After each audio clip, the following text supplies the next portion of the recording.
فوت شدہ بندے سے مطلب کوئی بات کی جا سکتی ہے یہ سوچ کے کہ جی اسے سن رہا ہے؟ قبر جو ہے یا تو یہ جنت کے باغیچوں میں سے ایک باغیچہ ہے اور حفرۃ من حفر النار، یا پھر جہنم کے گڑھوں میں سے ایک گڑھا ہے۔ نبی صلی اللہ علیہ وسلم سفارش کریں گے قبر میں؟ عذاب روح کو ہوتا ہے یا جسم کو ہوتا ہے یا دونوں ایٹ دا سیم ٹائم؟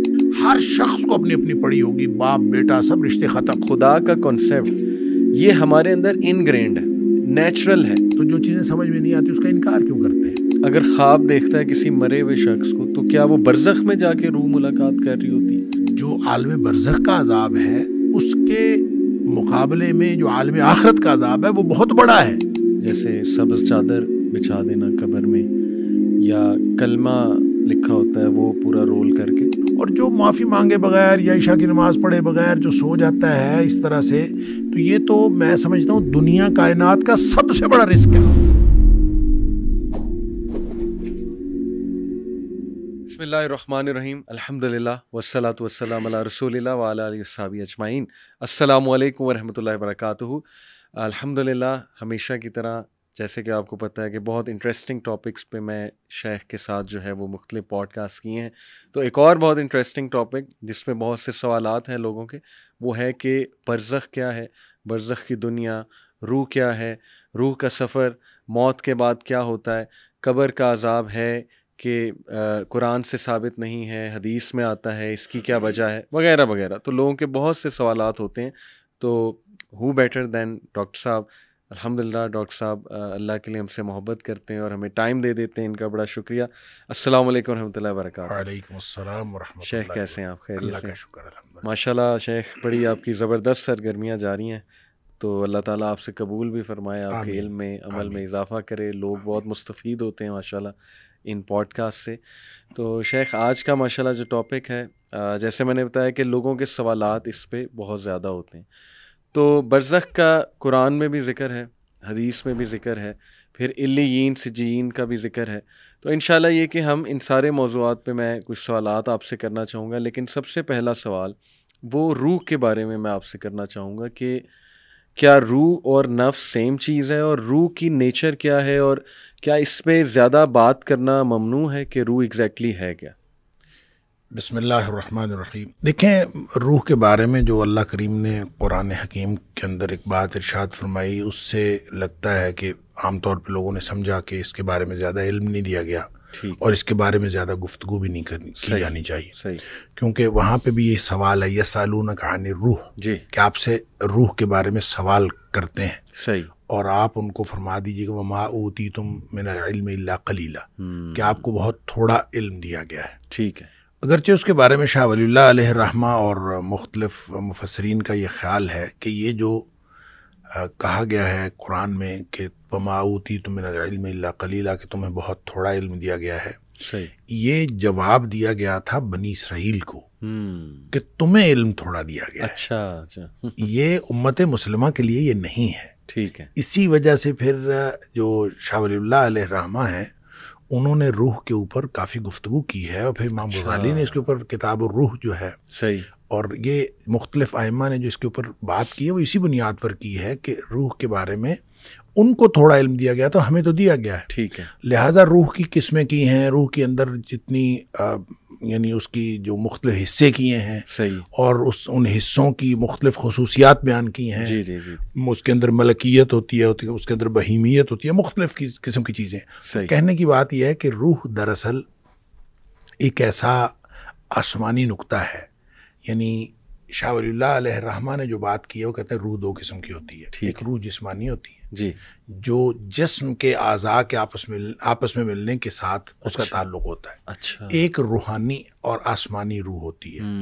وہ جو روح نورانی ہوتی ہے، کہ نورانی نقطہ وہ آسمان سے آتا ہے، اور انسان کے مرنے کے بعد وہ واپس چلا جاتا ہے۔ ٹھیک ہے۔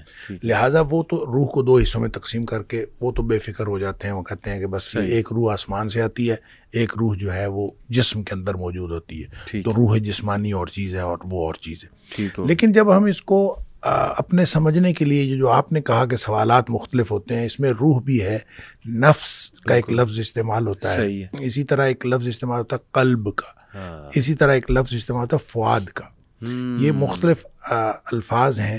تو فؤاد ہم عام طور پہ اس کا معنی دل کرتے ہیں، اسی طرح قلب کا معنی بھی دل کیا جاتا ہے، اور قرآن نے نبی پاک صلی اللہ علیہ وسلم نے قلب کو جسم کا مرکز قرار دیا ہے. سائنس اس کو مانتی نہیں ہے، سائنس کہتی ہے دماغ جو ہے وہ اس کا مرکز ہے. تو ہو سکتا ہے کہ قلب سے مراد کوئی ایسی اصطلاح ہو، کوئی آرگن اس سے مراد نہ ہو، بلکہ قلب سے مراد کوئی ایسا میکانزم ہو جو دل اور دماغ، جو دو، ایک برین اور ایک ہارٹ، یہ جو دو مختلف آرگنز ہیں، ان کا کنیکشن کے ساتھ، جو اس کنیکشن کے ساتھ ایک فینومینا انسان کے جسم کے اندر بنتا ہے، ہو سکتا ہے قلب سے مراد وہ ہو. بالکل صحیح. لہٰذا وہ مرکز ہے. اس لیے ہمیں اس کے بارے میں زیادہ پریشان نہیں ہونا چاہیے. اور ویسے بھی سائنس ابھی ترقی کر رہی ہے اور ترقی پذیر ہے، تو سائنس جب کبھی حتمی نتیجہ دے گی تو ایسا ہو نہیں سکتا کہ وہ قرآن یا نبی پاک صلی اللہ علیہ وسلم کے فرمان کے خلاف ہو. اور یہ بات جو قرآن نے کہی تھی کہ سنریہم آیاتنا فی الآفاق وفی انفسہم، ہم ان قریب دکھاتے رہیں گے ان کو، یہ پے در پے ان کو نشانیاں ملتی رہیں گی، حتیٰ یتبین لہم انہ الحق، یہاں تک کہ ان کے اوپر یہ ثابت ہو جائے گا کہ قرآن ہی حق ہے. لہٰذا روح کے بارے میں ہمیں یہ کہنا کہ اس کے بارے میں گفتگو نہیں کرنی چاہیے، یہ میرا خیال ہے درست نہیں ہے. لیکن یہ بات ضرور کرنی چاہیے کہ روح ایک ایسی چیز ہے جس کی حقیقت کو لوگ سمجھ نہیں سکتے. مطلب جب آپ کے جسم میں جان نکل جاتی ہے، نفس عام طور پہ جان کو کہا جاتا ہے، تو جان نکل جاتی ہے، کیا نفس اور روح ایک چیز ہے؟ اس کے بارے میں بھی بحث ہے. لہٰذا آپ بحث جتنی مرضی کرتے جائیں، بات یہ ہے کہ ظاہری نظر آنے والے جسم کے علاوہ یہ کوئی ایک ایسی اینٹیٹی ہے انسان کے جسم کے اندر جو اللہ کریم نے اس کے اندر ڈالی ہے، اور جو قرآن نے کہا کہ وَنَفْسٍ وَمَا سَوَّاهَا فَأَلْهَمَهَا فُجُورَهَا وَتَقْوَاهَا، کہ ہم نے اس کو جب بنایا تو اس کے اندر دو قسم کے جو الہامات کر دیے، تقوی کا بھی، نیکی کا بھی، اور فجور کا بھی، برائی کا بھی. اس کے اندر یعنی دونوں الہامات موجود ہیں. اب وہ کس میں ہیں؟ وہ روح میں ہے یا وہ نفس میں ہے. اگر یہ روح اور نفس دو مختلف چیزیں ہیں تو اس کا مطلب یہ ہے کہ پھر یہ روح اس کے اپنے تقاضے ہوں گے، نفس کے اپنے تقاضے ہوں گے.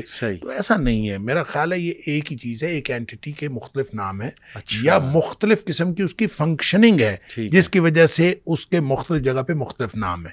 لیکن ظاہری جسم جس کو ہم دیکھتے ہیں، اس کے علاوہ ایک ایسا انسان کے جسم کے اندر ایک ایسا حصہ ہے جو نظر نہیں آتا، اور نظر نہ آنے کی وجہ سے مغرب اس کے اوپر یقین نہیں کرتا. لہٰذا وہ جو سپرٹ جس کو ہم کہتے ہیں کہ ایک سپرٹ یا ایک سول ہے، اس کو وہ انکار کرتے ہیں. اس کے انکار کا نقصان یہ ہوا ہے کہ جسم کے تقاضے تو ملحوظ رکھے گئے ہیں، روح کے تقاضے ملحوظ نہیں رکھے گئے. اور اس کا نقصان یہ بھی ہوا ہے کہ پورا کا پورا جو ہمیں علمی ذخیرہ ملتا ہے مغرب سے، وہ سارے کا سارا جسم کے تقاضوں کو پورا کرنے کے لیے ہے، اور روح کا تقاضا جو ہے اس کے اندر مفقود ہے. لہٰذا آپ یوں کہہ سکتے ہیں کہ آدھی انسانیت وہ پردہ اخفاء میں رہتی ہے اگر آپ روح کے بارے میں بات نہ کریں. اور اسی طرح سے آدھی انسانیت کے تقاضے پورے نہیں ہوتے. جس طرح جسم کو غذا کی ضرورت ہے، اسی طرح روح کو غذا کی ضرورت ہے. تو روح کی غذا جو ہے وہی بتائے گا جس نے روح کے بارے میں پتہ بتایا، اور روح کے بارے میں بتایا جس نے. صرف اس وجہ سے تو ہم کسی چیز کا انکار نہیں کر سکتے کہ ہمیں نظر نہیں آتی. بہت ساری چیزیں ہیں جو نظر نہیں آتی، وہ ہیں. لہٰذا روح ہمیں نظر تو نہیں آتی لیکن وہ ہے، اور اس کا ایک تقاضا ہے. اور اگر روح کے تقاضے اسی بنیاد پر سارے کے سارے وہ یوں کہہ لیجئے کہ نظر انداز کر دیے گئے ہیں، اور صرف جسمانی تقاضے.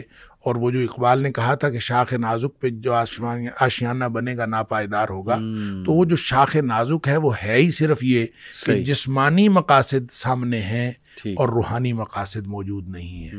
لہٰذا اس بحث سے اصل میں جو نتیجہ نکلتا ہے وہ یہ کہ جب ہم ہر نظر نہ آنے والی چیز کا انکار کرتے ہیں تو آدھی انسانیت کے تقاضے وہ پس پشت چلے جاتے ہیں اور پس پردہ چلے جاتے ہیں، اور آدھی انسانیت کو آپ جسمانی طور پر جتنا مرضی کرتے رہیں. لہٰذا میرا خیال یہ ہے کہ جو روح موجود ہے اس کا اقرار بھی کرنا چاہیے اور اس کے تقاضوں کا خیال بھی کرنا چاہیے. اور لوگوں کا یہ جو سوال ہے، یہ سوال درست نہیں ہے کہ اگر ہر نظر نہ آنے والی چیز کا انکار کر دیں گے تو پھر بہت ساری چیزیں ہیں جس سے ہم محروم رہ جائیں گے. بالکل صحیح شیخ. دیکھیں یہ جو نفس کی 3 ٹائپس ہیں، نفس لوامہ، نفس امارہ، نفس مطمئنہ. میں ایک اسکالر کو سن رہا تھا، وہ اس طرح کہہ رہے تھے کہ روح اگر ہارڈ ویئر ہے تو یہ 3 چیزیں اس کا سافٹ ویئر ہے. تو اس طرح بھی انڈرسٹینڈ کرنا, یعنی آپ نے کہا نا کہ ہو سکتا ہے یہ ایک ہی چیزیں ہوں, اور جیسے نفس لوامہ جو ہے وہ فَأَلْهَمَهَا فُجُورَهَا وَلَا تَقْوَاهَا سوری. تو یہ دیکھیں نا, وہ ضمیر کا بھی یہی کام ہے کہ نیکی اور بدی کی پہچان. اصل میں پتہ کیا ہے, یہ جو نفس لوامہ یا نفس مطمئنہ یا نفس امارہ, یہ جو 3 قسمیں, یہ تو قرآن کی 3 اصطلاحات ہیں, اس سے یہ نکال لی گئیں. اور جہاں بھی قرآن نے یہ تینوں اصطلاحات استعمال کی ہیں وہ دراصل فنکشننگ ہی کی بات ہے, جو میں پہلے بات کر رہا تھا کہ وہ نفس کی فنکشننگ ہے, کہ آپ جب ان النفس لامارۃ بالسوء, ٹھیک ہے, کہ یہ جو جسم ہے, یہ جو نفس ہے, یہ ہمیشہ برائی کی طرف دعوت دیتا ہے, الا ما رحم ربی, سوائے اس نفس کے جس کے اوپر اللہ کی رحمت ہو جائے. تو یہ برائی کی طرف دعوت دینے والا نفس کوئی الگ نفس نہیں ہے, یہ نفس کی ایک کیفیت ہے کہ یہ برائی کی طرف دعوت دے رہا ہو. جب یعنی الا ما رحم ربی کا مطلب یہ ہے کہ جب اس کے اوپر اللہ کی رحمت ہو جائے تو پھر وہ ختم ہو جائے گا, وہ معاملہ, اس کی کیفیت چینج ہو جائے گی. تو اس کا مطلب یہ کیفیات ہے. اسی طرح لفظ لوامہ جو ہے وہ بھی اسی طرح ملامت کرنے والا, جس کو آپ ضمیر کہہ لیں, آپ کوئی اور, وہ ملامت کرنے والا ہے, وہ بھی اس کی کیفیت ہے. ہم نے اس کو درمیان میں رکھ دیا کہ جو ملامت نہیں کرتا وہ امارہ ہے, جو ملامت کرتا ہے وہ لوامہ ہے. وہ نفس لوامہ, یہ جو قرآن نے قسم اٹھائی تو ملامت کرنے والے نفس کی. اور پھر اسی طرح سے نفس مطمئنہ, ارجعی الی ربک راضیۃ مرضیہ. تو نفس مطمئنہ گویا ٹاپ آف دا لسٹ ہے, اور درمیان میں لوامہ ہے, اور نیچے جو ہے امارہ ہے. یہ کیفیات ہیں. نفس امارہ ہی نفس مطمئنہ بنتا ہے. اچھا, ٹھیک ہے, لیکن اس کی اصلاح کرنی پڑے گی. جیسے فرمایا نا کہ وَأَمَّا مَنْ خَافَ مَقَامَ رَبِّهِ وَنَهَى النَّفْسَ عَنِ الْهَوَىٰ. بالکل صحیح. کہ جو اللہ کے سامنے کھڑا ہونے سے ڈر گیا, جواب دہی سے ڈر گیا, تو وہ پہلا کام کیا کرتا ہے, نہى النفس عن الهوى, اس نے نفس کو خواہشات سے روک دیا. تو ظاہر ہے ضبط نفس کریں گے تو پھر اس کی اصلاح ہوگی. جب اس کی اصلاح ہوگی تو یہ امارہ سے لوامہ بنے گا, اور لوامہ سے مطمئنہ بن جائے گا. وہ اس کی پیک کی وہ ایک پوزیشن ہے. صحیح.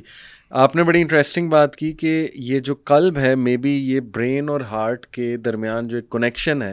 تو میں آڈینس کو کہنا چاہوں گا کہ ضرور پڑھیں اس پہ انٹرنیٹ پہ کہ نروس سسٹم آف ہارٹ. اس پہ آج کل گورے ریسرچ کر رہے ہیں کہ دل کا بھی ایک نروس سسٹم ہے. سرکولیٹری سسٹم تو ہے لیکن نروس سسٹم ہے. تو بڑی انٹرسٹنگ باتیں, اس کے اوپر کتابیں لکھی گئی ہیں, لیکن لوگ آرٹیکلز لکھے ہوئے ہیں. لیکن یہ بات ہے کہ دیکھیں سائنس والے بھی ایک عجیب کام کرتے ہیں. وہ جو بات انہوں نے تسلیم نہیں کرنی ہوتی, جس بندے نے کہی ہوتی ہے اس کو سائنسدان ہی تسلیم نہیں کرتے. ایسے ہی وہ کہتے ہیں کہ یہ بات تو اس نے کہی ہے, وہ کوئی اتھینٹک سائنسدان نہیں ہے. تو جس کی تسلیم کرنی ہوتی ہے وہ سائنسدان کو ڈگری تھوڑی ہے, بائسنس بڑی ہے اس میں. وہ جس کی بات تسلیم نہیں کرنی وہ کہتے ہیں یہ سائنسدان ہے ہی نہیں. تو ویسے تو اس کے اوپر بہت لکھا گیا اور لکھا جا رہا ہے. صحیح. شیخ, اللہ سبحانہ و تعالیٰ قرآن میں ہمیں بتاتے ہیں کہ حضرت آدم میں اللہ نے اپنی روح پھونکی. تو ظاہر ہے اس کو لے کے کئی لوگ یہ سمجھے کہ ہم میں اللہ کا پارٹ ہے کچھ. تو یہ کون سی روح ہے جو اللہ سبحانہ و تعالیٰ نے پھونکی ان میں؟ تو یہ وہی تو روح ہے, وہی تو روح ہے. لیکن یہ اللہ کی روح تو نہیں ہے. نہیں, اللہ کی روح نہیں ہے. اللہ نے انسانوں میں روح پھونکی. دیکھیں جب لیکن مر روحی کے الفاظ, مر روحی, دیکھیں بات یہ ہے کہ ساری کائنات اللہ کی ہے. صحیح صحیح. صرف روح کیوں اللہ کی ہے؟ ٹھیک ٹھیک ٹھیک. ہر چیز اللہ کی ہے, ہر چیز اللہ کی. تو اللہ نے ہی ہر چیز بنائی ہے. صحیح. تو اس نے اپنی روح جو ہے وہ پھونک دی. روح اس کی ملکیت میں سے, اس کی کائنات میں سے, اس کی بادشاہت میں سے ایک چیز ہے جو اس نے انسانوں میں پھونک دی. صحیح. اب ظاہر اس سے انسان اشرف المخلوقات بن گیا. جو ہی روح پھونکی تو آرڈر تھا کہ جو ہی روح پھونکی جائے گی تو فوراً جو ہے وہ سجدے میں گر جانا ہے. تو روح پھونکی گئی تو سجدے میں گر گئے. اب مسئلہ یہ ہے کہ اس میں ہم خواہ نقطہ افرینی کرتے ہیں. ایسا کوئی اعتراض والی بات نہیں. اللہ کی کائنات ہے, اللہ کی روح ہے, اللہ نے وہ انسان میں پھونک دی. اور وہ ایک ایکسٹرنل, ایک خارجی عنصر ہے جو انسان کے اندر آ گیا. پتلا بنایا تھا مٹی کا, اس کے اندر روح پھونکی تو اس کو آپ کہہ دیں جان پڑ گئی, اس کو آپ کہہ دیں زندگی آ گئی, آپ اس کو کہہ دیں روح آ گئی, آپ اس کو کہہ دیں نفس آ گیا, آپ اس کا کوئی بھی نام, اس کا دل دھڑکنا. دیکھیں نا سائنسدان کتنی اچھی بات کرتے ہیں، میڈیکل سائنٹسٹ، کہ آدمی فوت ہو گیا اور وہ حرکت قلب بند ہو جانے کی وجہ سے فوت ہو گیا. اب کتنی آپ اندازہ کریں کتنے لاجیکل وجہ جو بتاتے ہیں ہمیں. بالکل حرکت قلب بند ہوتی ہے تو بندہ مرتا ہے، ایسے ہی کامن سینس کی، تو کامن سینس کی بات ہے. تو وہ کہتے ہیں حرکت قلب بند ہو جانے کی وجہ سے بندہ. تو بات اصل میں یہ ہے کہ یہ وہ چیزیں ہیں جو نہ ہماری سمجھ میں آتی ہے نہ سائنسدانوں کی سمجھ میں آتی ہے. تو جو چیزیں سمجھ میں نہیں آتی اس کا انکار کیوں کرتے ہیں؟ اب اس کا اقرار کریں.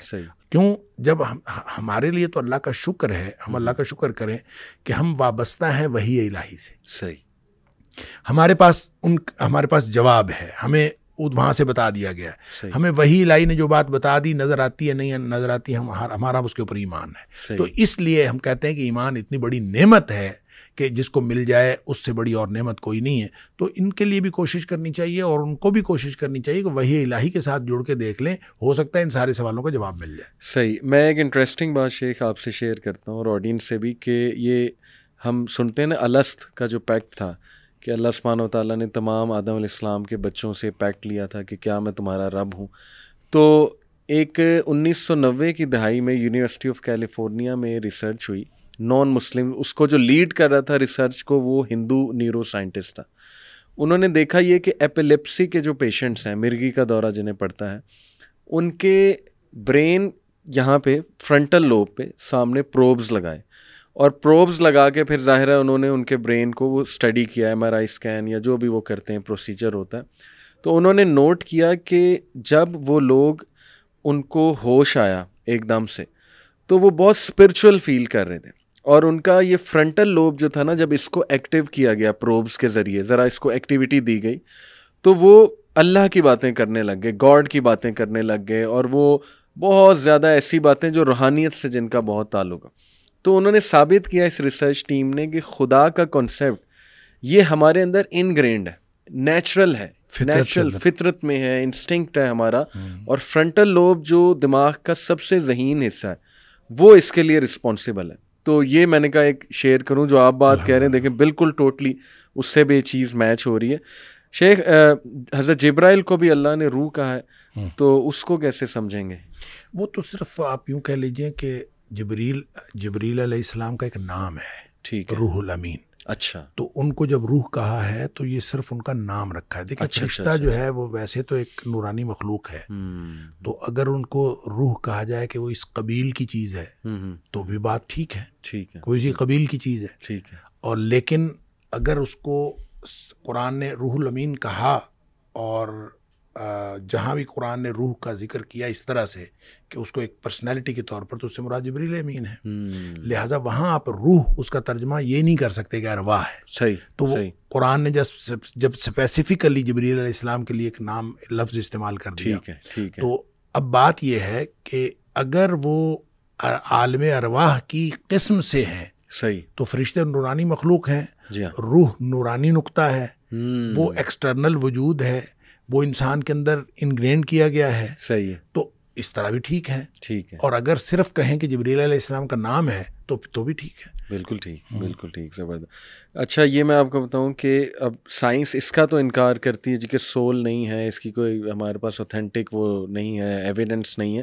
لیکن ایک بڑی انٹرسٹنگ چیز ہے شیخ، نیئر ڈیتھ ایکسپیرینس. اس پہ تو باقاعدہ کتابیں لکھی، میں کچھ کتابوں کے نام جو ہے نا وہ بتا بھی دیتا ہوں. گیز انٹو ہیون، یہ one of the best sellers book ہے، اور اس میں بات کی آتھر نے ان لوگوں کی، ان سے انٹرویو لیا جن کو کوما ہو جاتا ہے یا ایکسیڈنٹ کے موقع پہ آدھی موت کی حالت میں ہوتے ہیں، آدھی زندگی کی حالت میں، یا کارڈیک اریسٹ ہوا تو وہ بھی آدھی موت کی حالت آدھی زندگی کی حالت. تو اس حوالے سے پھر لائف آفٹر لائف، یہ تو بیسٹ سیلنگ کتاب ہے، اور یہ اس کی تقریباً 13 ملین کاپیز جو ہے نا وہ سولڈ ہوئی ہیں. اس میں بھی نیئر ڈیتھ ایکسپیرینسز اور امیجن ہیون، جان برکے کی کتاب ہے. تو میں بتانا ایکچولی یہ چاہ رہا ہوں کہ دیکھیں یہ ایک بڑی کامن تھیم ہے ویسٹ میں. تو اس کو سن کے، بلکہ اس پہ ریسرچ بھی ہوئی ہے، ریسرچ پیپرز لکھے گئے ہیں نیئر ڈیتھ ایکسپیرینس میں. تو اس کو سن کے جو ہے نا وہ اب سائنٹسٹ یہ کہتے ہیں کہ دیکھیں مے بی برین میں کانشیسنیس جو ہے نا، یعنی جو وہ روح کو کانشیسنیس کہہ رہے ہیں ان شارٹ، تو وہ کہتے ہیں کہ جب انسان مر جاتا ہے, بات مے بی سے شروع ہوتی ہے. ہاں مے بی وہ ظاہر ہے آپ کو پتا ہے کہ آپ نے جو بات کی کہ اگر وہ اسی بات کو مانیں گے جو ان کے اس آئیڈیالوجی کے ساتھ فٹ بیٹھ رہی ہے, ورنہ وہ کوئی اور نام اسے دے دیں گے. جیسے اسٹیفن ہاکنگ انٹیلیجنٹ ڈیزائن کو مانتا تھا, لیکن وہ اتنا اس میں بائسنس تھی, اس نے کہا کہ نہیں گاڈ نہیں ہے, یہ کوئی انرجی ہے, تو وہ انرجی پہ ڈال دیا سارا اس نے. تو اسی طرح دیکھیں یہ انہوں نے بتایا کہ نیئر ڈیتھ ایکسپیرئنس جنہیں ہوتا ہے ان لوگوں کو نا روشنی سی نظر آتی ہے, ایک ٹنل بہت لمبی سرنگ سی نظر آتی ہے اور اس میں بڑی سپیڈ سے جا رہے ہیں, پھر آگے لائٹ ہوتی ہے, پھر کوئی مسکرا کے انہیں مل رہا ہے. یعنی اس طرح کی عجیب و غریب انہوں نے باتیں اٹھ کے کی کہ ہمیں یہ دکھائی دیا, ہمیں یہ نظر آیا. تو اس کو دیکھ کے سائنٹسٹ یہ کہتے ہیں کہ دیکھیں جب انسان مر جاتا ہے تو 1 گھنٹے تک برین اس کا زندہ رہتا ہے. تو برین جیسے خواب کریٹ کر سکتا ہے اسی طرح یہ سینز بھی کریٹ کر سکتا ہے. لیکن حیران کن بات یہ کہ سب کو ہی سیم سینز, ملتے جلتے سینز جو ہے نا وہ نظر آتے ہیں. تو آئی تھنک یہ بھی بڑی انٹرسٹنگ چیز ہے کہ واقعی کچھ تو ہے. دیکھیں بات یہ ہے کہ اللہ تعالیٰ نے نیند کو موت کی بہن قرار دیا. صحیح. اور بلکہ قرآن میں اللہ تعالیٰ نے فرمایا یہ موت ہے, نیند بھی موت ہے. صحیح. فرق صرف اتنا ہے کہ اس کے بعد انسان کی دوبارہ زندگی ہو جاتی ہے, اس کے بعد نہیں ہوتی. اور ہمیں جو دعائیں وغیرہ سکھائی گئی ہیں سوتے وقت کی, ان کے ساتھ ان کے اندر بھی یہی کچھ ہے. صحیح. کہ اللہم بسمک اموت واحیا, صحیح, بسمک ربی وضعت جنبی وبک ارفعہ ان امسکت نفسی فرحما وان ارسلتها فاحفظها بما تحفظ بعبادک الصالحین. کہ اللہ میں تیرے نام پر مر رہا ہوں. صحیح. یعنی مرنے کے لیے تیار. سبحان اللہ. اب میں تیرے نام پر زندہ رہوں, زندہ اٹھوں گا. صحیح. اگر تو مجھے دوبارہ نہ اٹھائے, اس کو روک لے, مطلب روح تو نکل گئی ہے. صحیح. صحیح. اگر تو اس کو روک لے تو پھر اس کے اوپر رحم کرنا. صحیح. اور اگر تو اس کو واپس کر دے صحیح. تو پھر اس کے اوپر اسی طرح سے فضل کرنا جس طرح تو کرتا ہے اپنے نیک بندوں کے اوپر.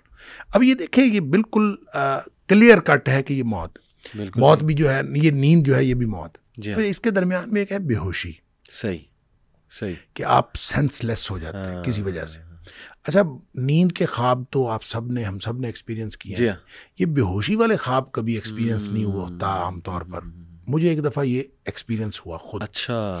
کہ مجھے ایکسیڈنٹ ہوا تو پاؤں میں چوٹ لگی. صحیح. اور کوئی ایسا مطلب زخم آیا کہ بہت ایک خون کا فوارہ تھا, بالکل پھوٹ رہا تھا. اچھا اچھا. خیر میں وہاں یہ جو ڈیوائیڈر ہے سڑک کا اس کے اوپر بیٹھ گیا, تو وہ بیٹھنے کی وجہ سے ٹانگ چونکہ نیچے تھی نا تو خون اور زیادہ نکلا. اچھا اس دوران مجھے یہ یاد ہے کہ میں ڈیوائیڈر کے اوپر بیٹھا اور اس کے بعد مجھے کچھ نہیں یاد. اچھا. اس کے بعد کیا یاد ہے وہ میں بتاتا ہوں آپ کو. وہ ایک بڑی خوش کن اور خوشگوار, اچھا ایسی شاندار, میں جیسے ہواؤں میں اڑ رہا ہوں اور بالکل اس طرح کا. مطلب آپ پہلے جب میں بیٹھا تھا تو ایکسیڈنٹ کے بعد آپ کو پریشانی, سڑک پہ پڑے ہوں آپ تو کتنی پریشانی ہوتی. پھر جو ہی مجھے ہوش آیا ہے تو میں سڑک پہ لیٹا ہوا تھا اور ارد گرد لوگ تھے اور وہی پریشانی پھر شروع ہو گئی. اچھا اس کے درمیان میں بڑا ہی پرسکون وقت ہے. اچھا, ویری انٹرسٹنگ. تو میں یہ کہتا ہوں کہ اگر موت ایسی ہے تو انشاءاللہ وہ تو راحت کا سامان ہے. جیسے نبی پاک صلی اللہ علیہ وسلم نے فرمایا, وہ صبح شام کی دعاؤں میں جو دعا آتی ہے, اللہم اصلح لی دینی الذی هو عصمت عمری واصلح لی دنیای التی فیہا معاشی واصلح لی آخرتی التی فیہا معادی واجعل الحیات زیادۃ لی فی کل خیر واجعل الموت راحۃ لی من کل شر. اللہ میری موت کو ہر قسم کے شر سے راحت کا سامان بنا دے. تو اس کا مطلب ہے موت, جب مومن کی موت آتی ہے نا تو وہ تو خوش کن ہے. صحیح. اور ایک بڑے خوشگوار تجربہ ہے. اور اس کے بعد بلکہ وہ جو حدیث کے اندر آتا ہے کہ مومن کو تو موت سے پہلے اس کے کان میں خبر دی جاتی ہے. اچھا. موت کا فرشتہ آ کے کان میں کہتا ہے اے پاکیزہ روح, صحیح, نکلو. صحیح. اب اس کو کہا جا رہا ہے نکلو. صحیح. ابھی وہ نکلی نہیں ہے. صحیح. ٹھیک ہے, نکلنے سے پہلے پیغام آیا. اس کو کہا جا رہا ہے نکلو الی مغفرۃ من اللہ و رضوان. صحیح. اللہ کی مغفرت اور اللہ کی خوشنودی تیرا انتظار کر رہی. واہ.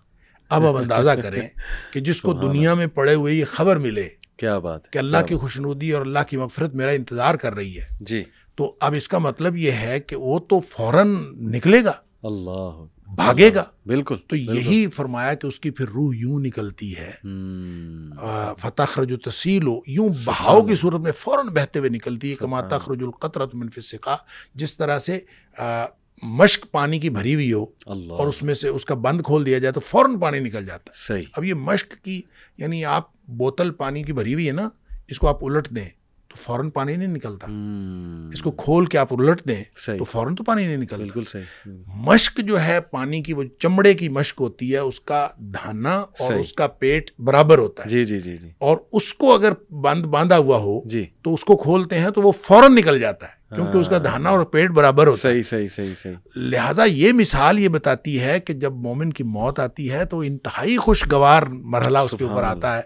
پہلے بھی مشکل ہوتی ہے, بعد میں مشکل ہوتی ہے, اور یعنی اس کو پوری زندگی پیچھے مشکل ہوتی ہے, جو ہی آتی ہے تو اس کے بعد اللہ تعالیٰ اس کو آسانیاں پیدا کر دیتا ہے, اور وہ جو آسانیاں ہیں پھر آگے انشاءاللہ آسانیاں ہی آسانیاں ہیں. تو یہ موت کا جو مرحلہ ہے ایک گویا یعنی جب نیند کے ساتھ نیند اور موت کی مشابہت ہے, تو اس کا مطلب ہے کوئی کیفیت تو ایسی ہے, وہ لائٹ کی ہو, وہ جیسی بھی ہو, اور میرا خیال ہر ایک کے اعمال کے مطابق ہوگی. جیسے نبی کریم صلی اللہ علیہ وسلم نے فرما دیا کہ مومن کی موت اور طرح کی ہے, کافر اور منافق کی موت اور طرح کی ہے, لہٰذا دونوں کی موت میں فرق ہے. اچھا شیخ, آپ نے ویسے خود بھی مینشن کر دیا, لیکن دوسرا بڑا امپورٹنٹ سوال یہ ہے کہ روح کس طرح سے قبض کی جاتی ہے, مومن کی کس طرح سے, کافر کی کس طرح سے, پھر اس کی پوری جرنی ہے ایک لمبی حدیث میں کہ وہ 7ویں آسمان تک جاتی ہے, پھر قبر تک کیسے آتی ہے, اور سورہ قیامہ میں شیخ جو ہے کہ ٹانگ کے ساتھ ٹانگ جوڑ دی جاتی ہے, غالباً یہ الفاظ ہیں, تو وہ کیا ہے موت کے ٹائم؟ یہ تو والتفت الساق بالساق. اچھا, یہ جو موت کے ٹائم کفن جب باندھ رہے ہو, موت کے وقت جب, ویسے بھی جب اگر کوئی نہ بھی باندھے تو جب آدمی کسی کی بھی موت ہو رہی ہوتی ہے تو وہ ٹانگ سے ٹانگ رگڑی جا رہی ہوتی ہے. صحیح صحیح, وہ بھی اس سے مراد ہے, اور جو اس کا باندھ دینا ہے وہ بھی اس سے مراد ہے. ٹھیک ہے ٹھیک ہے. تو ایسی کوئی بات نہیں ہے کہ وہاں سے نکالی جاتی ہے روح؟ ہاں, یہ بھی یہ ہے. یہ دوسری حدیث میں ہے. یہ تو قرآن کی بات ہے نا والتفت الساق, لیکن یہ بات حدیث میں ہے کہ جو جان نکلتی ہے وہ پاؤں کی طرف سے شروع ہوتی ہے اور نکلتے نکلتے یہاں تک آتی ہے. اچھا. اور وہ جو نرخرے سے معلم یغرغر ہے نا, کہ اگر یہاں سے آواز آنے سے پہلے پہلے توبہ کر لے تو توبہ قبول ہوتی ہے. اللہ, صحیح. اور یہ یہاں سے جو آواز آنی ہے وہ اس وقت آنی ہے جو باقی جسم سے جان نکل جانی ہے, بالکل آخری مرحلہ ہے. صحیح. یہاں سے بالکل ختم. سبحان اللہ سبحان اللہ. تو پھر مومن کی کیسے کیپچر ہوتی ہے, اور جو ہے منافق یا کافر جو ہے اس کی کیسے؟ اچھا جی, اس کے بارے میں تو ایک حدیث ہے, نبی کریم صلی اللہ علیہ وسلم نے فرمایا, اور لمبی حدیث ہے, برا بن عازب رضی اللہ تعالیٰ اس کے راوی ہیں, کہ نبی کریم صلی اللہ علیہ وسلم کسی جنازے میں تھے اور قبر کی تیاری میں بھی دیر تھی, تو جیسے سب انتظار میں بیٹھ جاتے ہیں, تو نبی پاک صلی اللہ علیہ وسلم نیچے بیٹھ گئے. آپ کے ہاتھ میں ایک چھڑی تھی. صحیح. اور آپ زمین میں جیسے آدمی کچھ سوچ رہا ہوتا ہے تو ساتھ ساتھ ایسے تو پھر آپ نے اس موقع پر ایک بات ارشاد فرمائی. اچھا. پھر آپ نے دونوں کیفیتوں کو الگ الگ بتایا. آپ نے فرمایا جب مومن کی روح نکلتی ہے تو فرشتے آتے ہیں, ملک الموت جنت سے کفن لے کے آتے ہیں. صحیح. اور وہ جیسے میں نے پہلے بھی عرض کیا کہ وہ آ کے فرشتے سارے اپنی اپنی ڈیوٹیاں لگ جاتی ہیں, اور پھر وہ اس کے کان میں آ کے کہتا ہے ایتھا النفس الطیبہ, اے پاکیزہ روح, صحیح, نکلو. صحیح. اخرجی الی مغفرۃ من اللہ و رضوان, سبحان اللہ, اللہ کی مغفرت اور اللہ کی خوشنودی کی طرف نکلو. اللہ اللہ. تو پھر وہ تو فوراً نکلتی ہے نا, مطلب اس کا مطلب وہ تو خوش ہوتی ہے, وہ تو نکلنے کے لیے پھر دیر ہی نہیں لگتی. اور وہ جیسے پانی کی مشک بھری ہوئی ہے تو بند کھول دیا جائے, تخرج تسیل کما تخرج القطرۃ من فی السقا, وہ نکل جاتی. ٹھیک. تو دوسرا جو ہے, جب وہ مومن کے علاوہ کافر اور منافق کی موت کے لیے جب فرشتے آتے ہیں تو نبی کریم صلی اللہ علیہ وسلم نے فرمایا وہ جہنم سے بدبودار کفن لے کے آتے ہیں. اب اس طرح ڈیوٹیاں لگ جاتی ہیں, سب بیٹھ جاتے ہیں, تو وہ جو ملک الموت ہے وہ اس کے کان میں آ کے کہتا ہے ایتھا النفس الخبیثہ, اے ناپاک روح, نکلو, اخرجی, باہر نکلو, الی سخط من اللہ و غضب, اللہ کی ناراضگی اور اللہ کے غضب کی طرف نکلو. اللہ کی ناراضگی اور اللہ کا غضب تیرا انتظار کر رہا ہے. آپ اندازہ کریں جس کو یہ کہا جائے اور ادھر دنیا میں پڑے ہوئے اس کو یہ خبر مل جائے کہ اللہ کی ناراضگی اور اللہ کا غصہ میرا انتظار کر رہا ہے تو وہ کیوں نکلے گی؟ جی ہاں جی ہاں. پھر نبی پاک صلی اللہ علیہ وسلم فرمایا فتفرق فی جسدہ، وہ پھر جسم کے اندر چھپتی پھرتی ہے، کبھی ادھر جاتی کبھی ادھر. اس کا مطلب ہے ایک اینٹی ہے نا، بالکل روح ایک چیز ہے، اس کی بھی ایک پوری سمجھ ہے. ہاں جی، وہ بھاگتی پھرتی ہے. فتفرق فی جسدہ، جسم کے اندر بھاگتی پھرتی ہے، باہر نہیں نکلتی. تو پھر فرشتے جو ہیں وہ فینزعہ، وہ پھر اس کو کھینچ کر نکالتے ہیں. اللہ اکبر. اور پھر اس کی جو نبی پاک صلی اللہ علیہ وسلم نے مثال بیان فرمائی، کما ینزع الصفود من الصوف المبلول، جس طرح سے گیلی اون ہو اور اس کے اندر گرم سلائی لوہے کی رکھ دی جائے اور پھر اس کو کھینچا جائے ایک طرف، ظاہر روئی وہ اون جو چمٹ جائے گی تو اس کو ایک طرف سے کھینچیں گے تو وہ تو تار تار ہو جائے گی. فرمایا اس طرح فرشتے جو ہے اس کی جان نکالتے ہیں. قرآن کہتا ہے وَالنَّازِعَاتِ غَرْقًا، ڈوب کر کھینچ لینے والے فرشتوں کی قسم، سبحان اللہ. وَالنَّاشِطَاتِ نَشْطًا، اور بند کھول دینے والے فرشتوں کی قسم. یعنی بالکل ایسے جیسے بند کھل جاتا ہے، یہ مومن کی موت ہے، اور پھر اس کو اندر سے کھینچ کر نکالتے ہیں، یہ کافر اور منافق کی موت ہے. پھر آگے بھی تفصیل نبی کریم صلی اللہ علیہ وسلم وہ جو آپ بتا رہے تھے 7ویں آسمان تک جاتی ہے، تو یہ 7ویں آسمان تک جاتی ہے، وہ تو جو علیین میں جا کے اللہ تعالیٰ کی طرف سے ہو کے اور پھر اس کو علیین میں مقام مل جاتا ہے. اچھا. اور اس کو لکھ دیا جاتا ہے، علیین یا مقام ہے یا رجسٹر ہے، اس کے اندر وہ شامل ہو جاتی، پھر وہ واپس آتی ہے. اسی طرح جب منافق کی اور کافر کی روح جاتی ہے تو اس کو بھی فرشتے پکڑ کے لے جاتے آسمان کی طرف ہی ہیں جی، لیکن آسمان کے دروازے ہی نہیں کھولے جاتے. اچھا، اس حدیث میں یہ بھی تفصیل ہے کہ ظاہر ہے جب مومن کی موت جنت کے خوشبودار کفن میں ڈالی جاتی ہے تو ہر طرف خوشبو پھیل جاتی ہے. صحیح. اور وہ فرشتہ جب لے کے جا رہا ہوتا ہے اس کی روح کو، سب پوچھتے ہیں کس کی روح ہے، کیونکہ خوشبو پھیلی ہوئی ہوتی ہے. صحیح. اور ہر شخص اس کے لیے جو ہے نا وہ دعائیں کر رہا ہوتا ہے، اور ہر شخص خوشی اور مبارکباد کی صدائیں آ رہی ہوتی ہیں. دوسری طرف جب وہ کافر کی منافق کی موت وہ جب آتی ہے تو اس کی بدبودار کفن ہوتا ہے اور بدبو پھیل جاتی ہے سارے چار چفیرے ہر عالم. صحیح. جب وہ ہر طرف بدبو پھیلتی ہے تو ہر کوئی جو ہے نا اس کے اوپر لعنت کر رہا ہوتا ہے. پھر وہ لے کے آسمانوں کو چڑھتا ہے، آسمان کے دروازے ہی نہیں کھولے جاتے. قرآن میں بھی آتا ہے کہ اس کے لیے آسمان کے دروازے نہیں کھولے جاتے. اچھا، اس پر پھر حدیث میں آتا ہے کہ وہ فرشتے پھر اس کو وہاں سے چھوڑ دیتے ہیں. اچھا.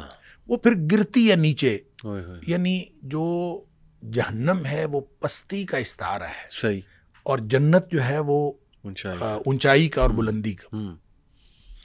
علیین جو ہے وہ بھی بلندی کی بات ہے، سجین کوئی بہت پستی کی بات ہے.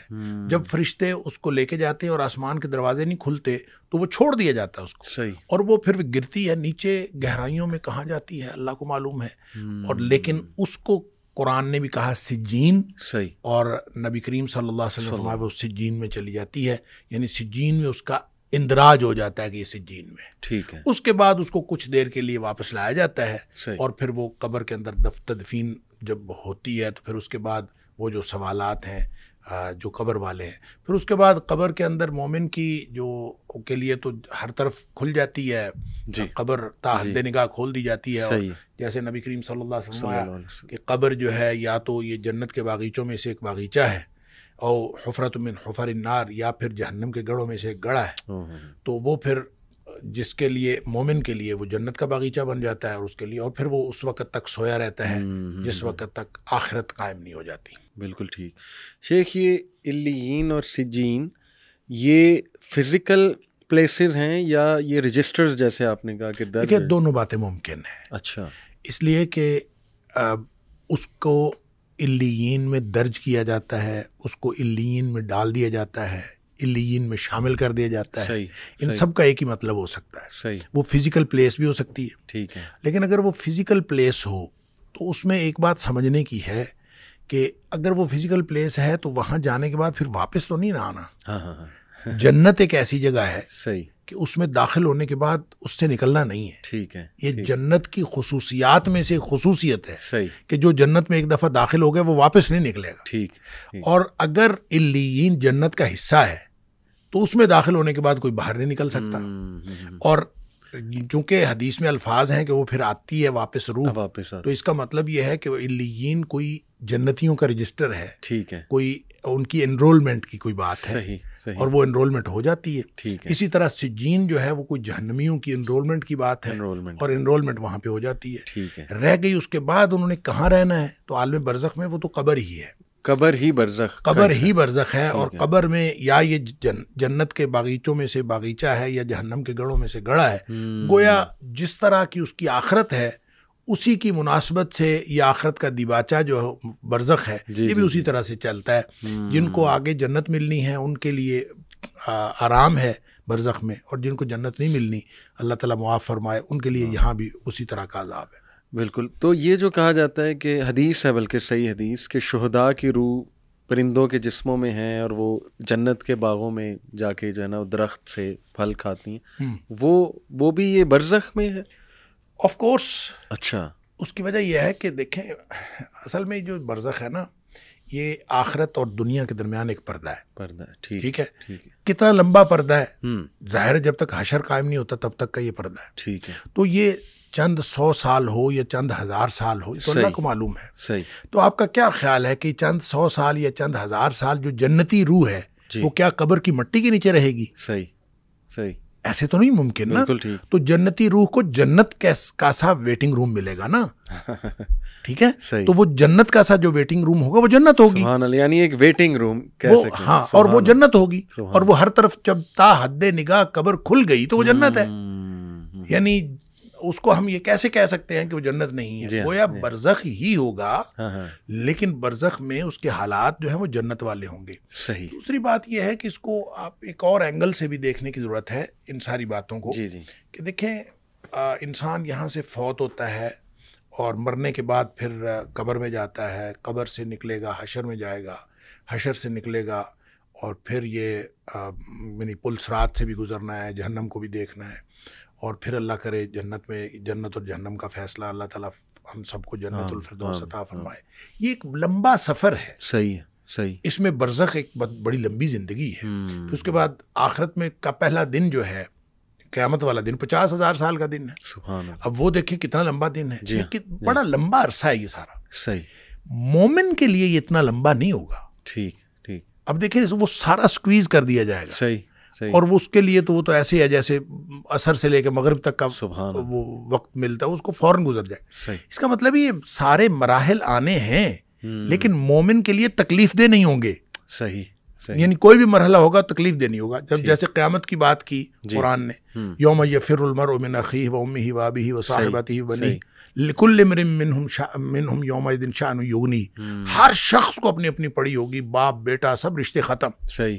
لیکن ساتھ فرمائے وجوہ یومئذ مسفرہ، کچھ چہرے چمک رہے ہوں گے، اللہ، یعنی انتہائی خوفناک صورتحال بتا کے سبحان اللہ بتایا کہ وجوہ یومئذ مسفرہ، کچھ چہرے چمک رہے ہوں گے، اور صرف چمک نہیں رہے ہوں گے، ضاحکۃ مستبشرہ، خوش ہوں گے اور ہنس رہے ہوں گے، سبحان اللہ اکبر۔ اس ماحول میں کچھ ہنس رہے ہوں گے، تو اس کا مطلب ہے مومن کے لیے یہاں تک ہی ہے ساری جو خرابیاں ہیں، اور مومن کے لیے ساری سختیاں موت سے پہلے تک ہیں، اللہ۔ جو ہی اس نے موت آنی ہے تو اس کے بعد تو آسانیاں شروع ہو گئی، اور اس دن وہ سختی جتنی بھی ہو، جتنی مرضی سختی کا دن ہو، سختی کی صورتحال ہو، پل صراط ایون ہو، جس کے بارے میں کہا کہ وہ بہت باریک ہے، جہنم کے اوپر پل ہے، اور وہ بال سے زیادہ باریک، تلوار سے زیادہ تیز، تو ظاہر اس سے گزرنا مشکل، تو مومن تو وہاں سے یوں گزریں گے جیسے بجلی چمکتی ہے، تو اس کا مطلب ہے ان کو تو گزرنے کے لیے کوئی دقت نہیں ہوگی، تو یہ ساری چیزیں آسان ہوتی جائیں گی اہل ایمان کے لیے، ہے صحیح، یہ سارا کا سارا پروسیجر ہونا ہے، اللہ، لیکن اس پروسیجر کے دوران مومن کی زندگی جنت کی زندگی ہوگی، اور اس کے لیے اور بھی بہت سارے دلائل ہیں، جیسے مثال کے طور پر نبی کریم صلی اللہ علیہ وسلم نے فرمایا جو شخص ہر فرض نماز کے بعد آیت الکرسی پڑھتا ہے، صحیح، اس کے اور جنت کے درمیان صرف موت کا فاصلہ رہ جاتا ہے، صحیح صحیح۔ گویا یہاں سے اس کی آنکھ بند ہوئی اور اس کی آنکھ جنت میں کھلنی ہے، اللہ۔ تو جب ایسا ہے مومن کے لیے تو اس کی تو موجیں لگی ہوئی ہیں، اللہ تعالیٰ ایمان کے ساتھ لے جائے تو آنکھ جنت میں کھلنی ہے، چاہے آپ اس کو قبر میں دفنا کے آئے ہیں، اس کی آنکھ جنت میں کھلنی ہے، اور اس کے لیے باقی سارے معاملات ایسے ہی ہیں جیسے جنتیوں کے VIP قسم کے اس کے ساتھ ٹریٹمنٹ ہو رہی ہوگی، اور وہ مراحل کے اندر کسی کو کوئی پریشانی نہیں ہوگی۔ تو اس لیے یہ پتہ یہ چلتا ہے کہ عالم برزخ کے سارے مراحل ہوں گے اور اسی طرح سے ہو رہے ہوں گے، لیکن مومن کے لیے وہ وقت کے اعتبار سے بھی اتنے وہ مشکل نہیں ہوں گے، اور عملی طور پر اس میں مشکل تو مومن کے لیے ہوگی نہیں بالکل، اور مومن خوش ہوگا ہر معاملے میں۔ اللہ تعالیٰ ہمیں ایمان دے، آمین۔ آپ نے جس طرح شیخ بتایا ماشاءاللہ، دیکھیں کتنی بشارتیں بھی ہیں، وہ پھر لوگ اکثر کہتے ہیں نا کہ یار ڈرایا زیادہ جاتا ہے اور بشارتیں کم سنائی جاتی ہیں، تو دیکھیں ماشاءاللہ آپ نے جو آیات سنائی اس میں تو ہے کہ وہ ہنس رہے ہوں گے اس دن اور ان کے چہرے ماشاءاللہ چمک رہے ہوں گے، تو ہمیں تو اللہ سے دعا کرنی چاہیے ہم ان میں سے شامل ہوں، اور میدان حشر بھی آپ نے کہا آسان ہوگا انشاءاللہ ان لوگوں کے لیے۔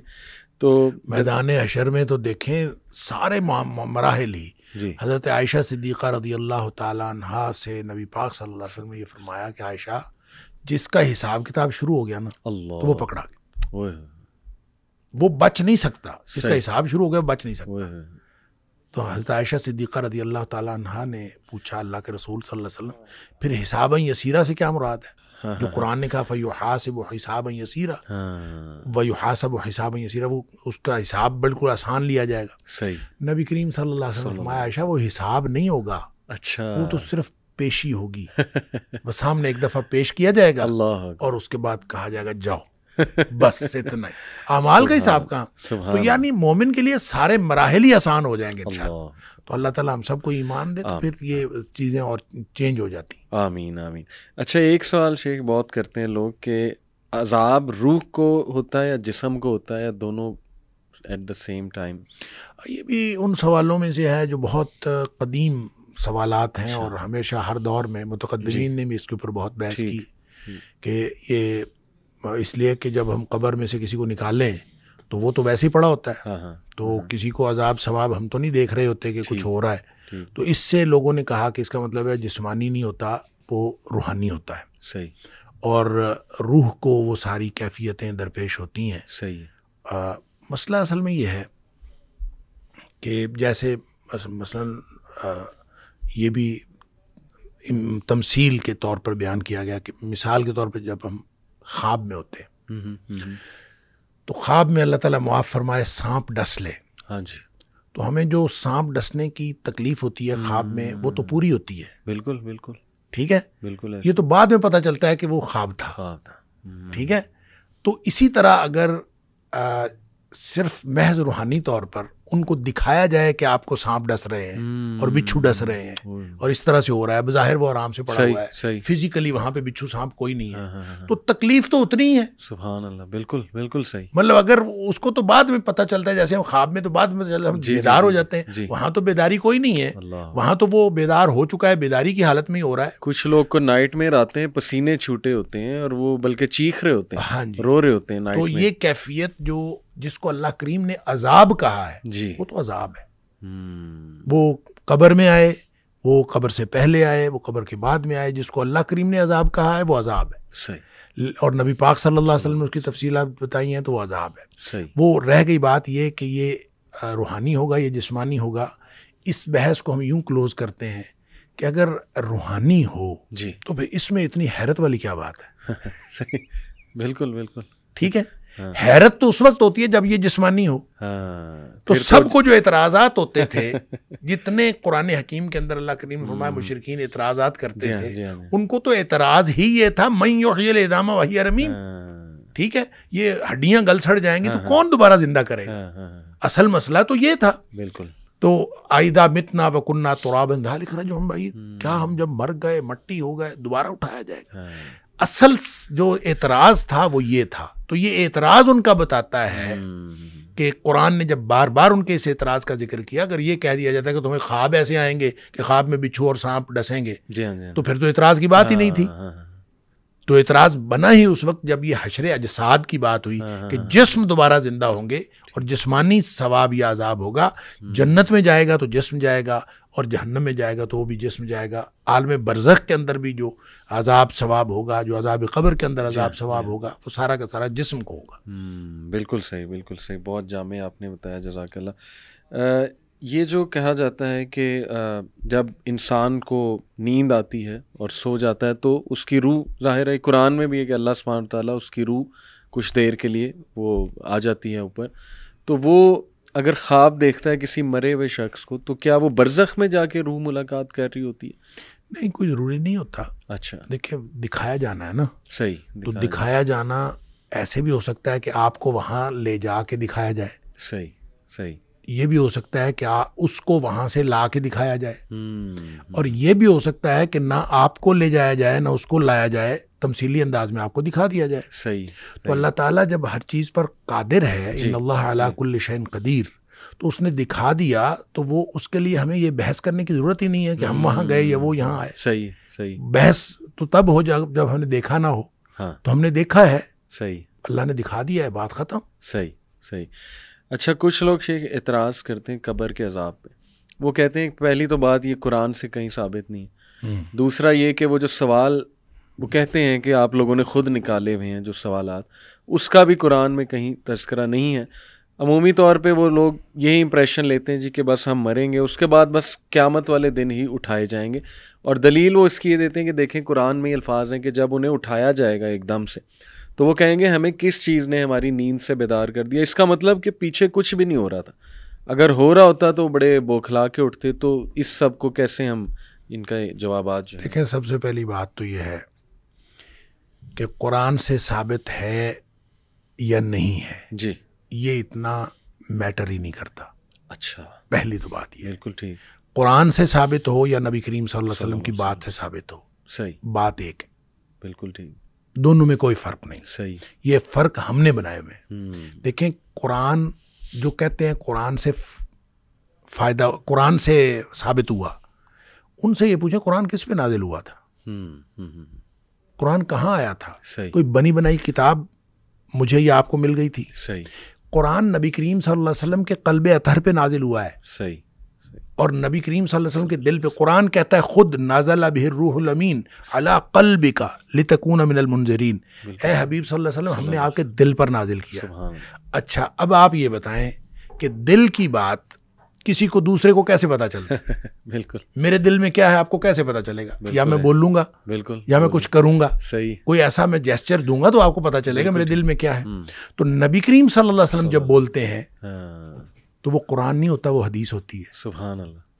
نبی پاک صلی اللہ علیہ وسلم جب بولتے ہیں ما صدر عن النبی من قول او فعل او تقریر, آپ بول لیں تو حدیث ہوتی ہے, آپ کچھ کریں تو حدیث ہوتی ہے, اور آپ کسی کا عمل برقرار رکھیں تو وہ بھی حدیث ہوتی ہے. صحیح. اچھا, اب نبی پاک صلی اللہ علیہ وسلم بول لیں تو وہ حدیث ہوتی ہے. قرآن بتانا ہے آپ نے تو قرآن حدیث نے بتایا ہے. بالکل بالکل صحیح. نبی پاک صلی اللہ علیہ وسلم کی حدیث سے قرآن ثابت ہوا ہے. لہٰذا جن کو یہ پرابلم ہے نا کہ ہم قرآن کی بات مانیں گے حدیث کی بات نہیں مانیں گے, ان کے لیے یہ ہے کہ قرآن خود ثابت ہوا ہے حدیث سے.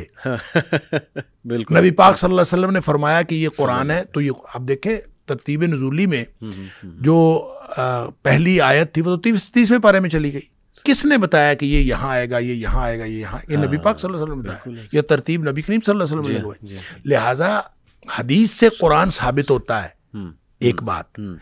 دوسری بات یہ ہے کہ حدیث کو حلال و حرام کے حوالے سے اللہ نے قرآن میں اتھارٹی دی ہے نبی کریم صلی اللہ علیہ وسلم. صحیح.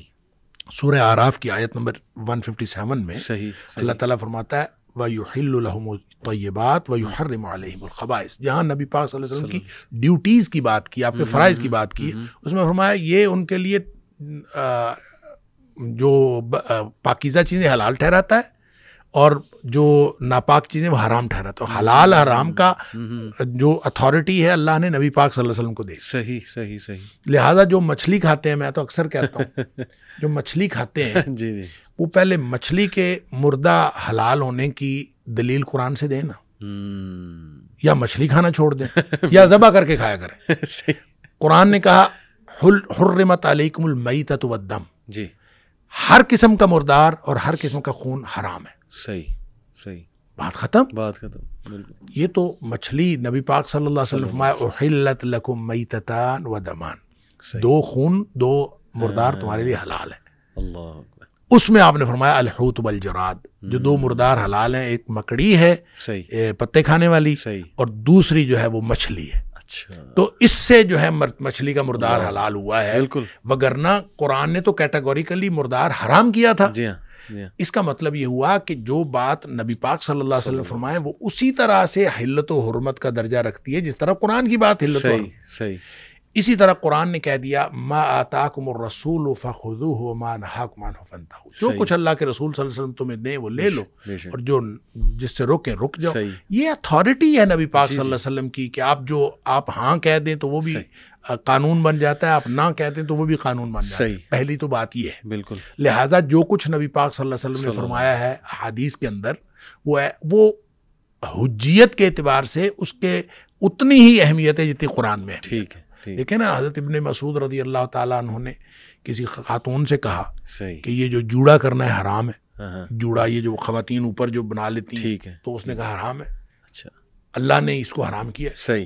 تو خاتون آگے سے کہتی ہیں کہ میں نے تو سارا قرآن پڑھا، اس میں تو بالوں کا ذکر ہی نہیں ہے. اچھا، تو تم کیسے کہتے ہو حرام؟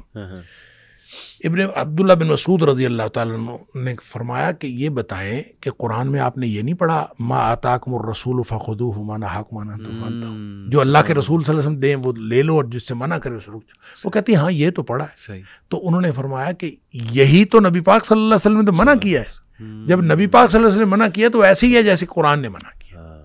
لہٰذا جب عذاب قبر کا ذکر احادیث کے اندر آ گیا تو وہ ایسے ہی ہے جیسے قرآن میں آ گیا، کیونکہ وما ینطق عن الہوی ان ہوا الا وحی یوحی، نبی پاک صلی اللہ علیہ وسلم کے بارے میں قرآن نے فرمایا ہے کہ آپ اپنی مرضی سے نہیں بولتے، آپ کے اوپر وحی آتی ہے تو بولتے ہیں. لہذا نبی پاک صلی اللہ علیہ وسلم جو کچھ فرمایا ہے، عذاب کی باتیں آپ نے عذاب قبر کی جتنی باتیں بتائی ہیں وہ ساری کی ساری اسی طرح سے آتھینٹک ہیں جس طرح سے اگر صحیح حدیث ہو. اگر صحیح حدیث ہو تو وہ اسی طرح سے اتھینٹک ہے جس طرح سے قرآن اتھینٹک. دوسری بات یہ ہے کہ قرآن کے اندر کم از کم 4 مقامات پر ایسے اللہ کریم نے ایسی آیات ہیں کہ جس میں واضح طور پر عذاب قبر کا تذکرہ ہے. جی، یعنی اس سے یہ محسوس ہوتا ہے کہ جس دن مریں گے اس دن اس کے اوپر عذاب آئے گا. اشارتاً یعنی آپ کہہ رہے ہیں؟ نہیں اشارتاً نہیں بلکہ صراحتاً. مثلاً قوم فرعون کے بارے میں، آل فرعون کے بارے میں فرمایا بالکل کہ صبح و شام وہ آگ پر پیش کیے جاتے ہیں. بالکل بالکل، صبح و شام وہ آگ پر پیش کیے جاتے ہیں، اور جب قیامت والا دن ہوگا تو ان کو لیے بڑے عذاب کی طرف جائیں گے. اس کا یہ صبح و شام جو جس عذاب پر پیش کی جاتے کہاں ہے؟ یہ میرے خیال سورہ فصلت ہے، یہ سورہ مومن ہے، سورہ غافر جس کو کہتے ہیں. جی جی جی، یہ سورہ غافر ہے. اس کے علاوہ سورہ توبہ کے اندر، سورہ انعام کے اندر، سورہ ابراہیم کے اندر کم از کم 4 مقامات قرآن میں ایسے ہیں جس سے اس طرح کے واضح اشارات موجود ہیں جس کو آپ عذاب قبر کہہ سکتے ہیں. اب عذاب قبر کا نام لے کے تو قرآن نے نہیں کہا، لیکن وہ عذاب قبر ہی ہے. جب آپ مر کے قبر میں گئے تو عالم برزخ کی بات. بالکل.